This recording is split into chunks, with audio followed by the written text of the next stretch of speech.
Всем привет! Это снова команда Лаян Грин Парк. И перед тем, как мы перейдем к серьезным темам об экономике и инвестициях, мы расскажем вам, по какому принципу современным отелям присваивают звезды и какие еще системы оценки отелей существуют в мире. Слышали ли вы о 5 бриллиантовых отелях? Кроме того, мы хотим поделиться с вами, как будет выглядеть наш кондотель и какими критериями звездности будет обладать Лаян Грин Парк. Начнем!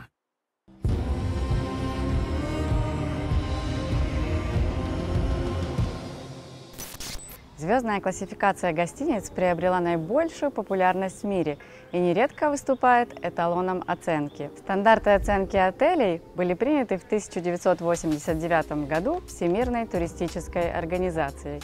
И в этих стандартах четко указано, как должен выглядеть номер 1 звезда и как номер 5 звезд. Например, отель 1 звезда значит, что сам отель находится где-то на окраине, что он может включать не более 10 номеров, и в самом номере стоит кровать, тумбочка, стол, больше никаких излишеств. Санузел может быть общим на несколько номеров, то же самое холодильник и телевизор может тоже делиться на несколько номеров. В двухзвездочном отеле уже должна быть своя ванная комната, возможность ежедневной уборки, а также бар и кухня, чтобы можно было позавтракать.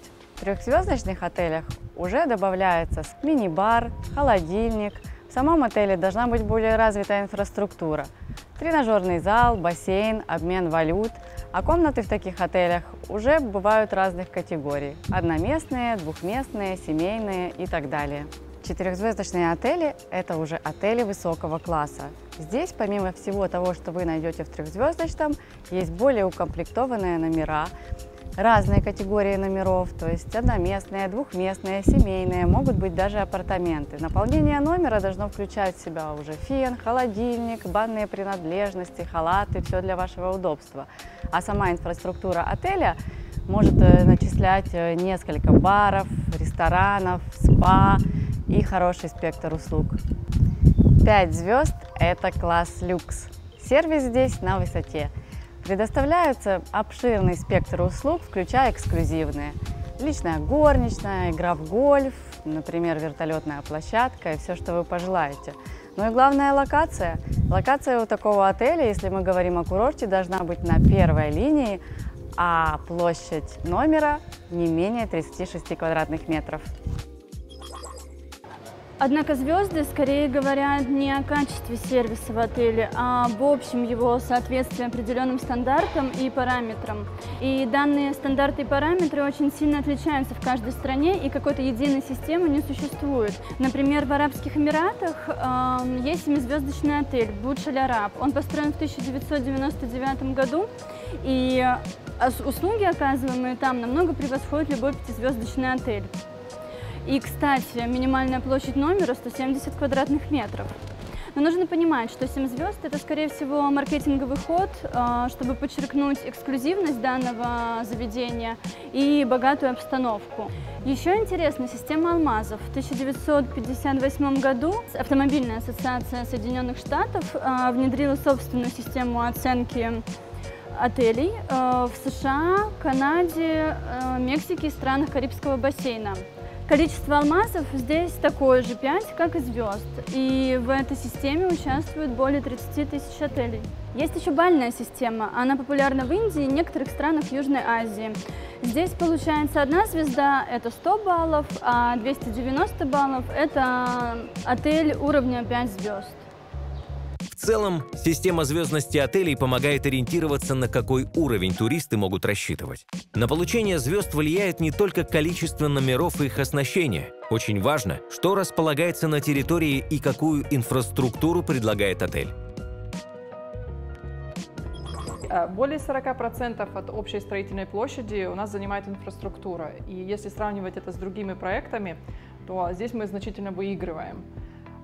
Смотрите, значит, здание А – это главный корпус, называется здание «Мангустин». Здесь у нас есть наземная парковка, здесь у нас будет открытая терраса ресторана. На первом этаже у нас будет ресторан с пекарней. Здесь же у нас будет лобби и ресепшн с консьержем 24 часа в сутки, где консьерж поможет вам зарезервировать спа, трансфер, решить любые ваши проблемы. Дальше мы идем внутрь комплекса, и здесь у нас есть здание Б, называется Лила Води, и здание Д, которое состоит из двух частей. Собственно, здесь сконцентрирована вся инфраструктура комплекса. Первый этаж – это фитнес, 450 квадратных метров, довольно значительная площадь по сравнению с другими проектами.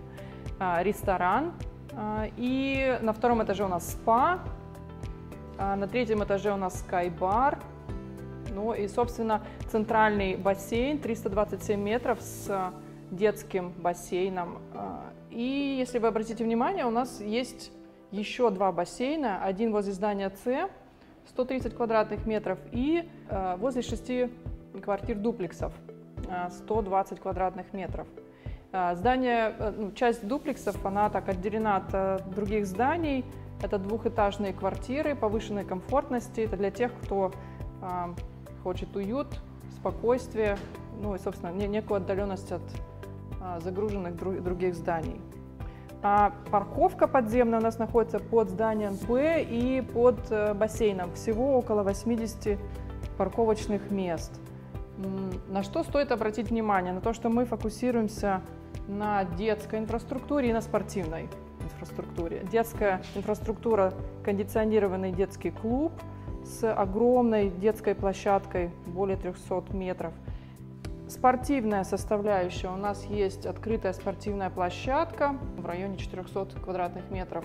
И, значит, есть у нас еще беговая дорожка вокруг здания С. Длина дорожки где-то 300 метров. Плюс, как я сказала, уже кондиционированные помещения фитнеса.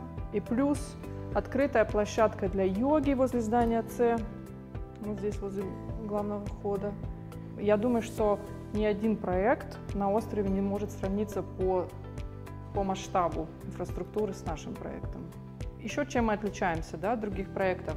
Мы старались сфокусироваться на озеленении проекта. Помимо кустарников, травы, больших деревьев, у нас еще предусмотрено озеленение фасадов. Фактически там на каждом балконе будут зеленые насаждения. И полив у нас предусматривается за счет сборной дождевой воды, да, которую мы будем собирать и использовать. В нашем комплексе мы спроектировали рампы, чтобы сделать доступными любые помещения для людей с ограниченными возможностями и для семей с маленькими детьми. Почему всего 4 звезды? Да? Мы нацеливаемся на получение отельной лицензии 4 звезды, почему не 5? Да? Потому что вроде как достаточно инфраструктуры. Но, во-первых, для 5-звездочных отелей все-таки совершенно другой уровень сервиса должен быть, плюс там минимальная площадь квартир должна быть не меньше 36 квадратных метров. И локация, да, это как минимум первая линия от моря. Вот, и поэтому, учитывая локацию, учитывая плотность застройки, мы все-таки решили остановиться на 4 звездах, но я думаю, что сравнивая с другими проектами, наверное, это будет твердый 4+. Лайян Грин Парк будет получать аккредитацию на уровень 4 звезды за счет площади номеров. Она должна быть чуть больше для 5 звезд. А вот инфраструктура объекта вполне соответствует требованиям отеля 5 звезд. Сегодня мы рассказали вам об отельных звездах и как будет выглядеть кондотель Лайян Грин Парк после окончания строительства. А в следующем видео мы погрузимся в мир технологий. Вы узнаете об инновационных разработках, которые созданы, чтобы упростить вашу жизнь, и даже заглянем немного в будущее. И, конечно, мы обязательно расскажем о современных решениях, которые будут использоваться в проекте Лайян Грин Парк.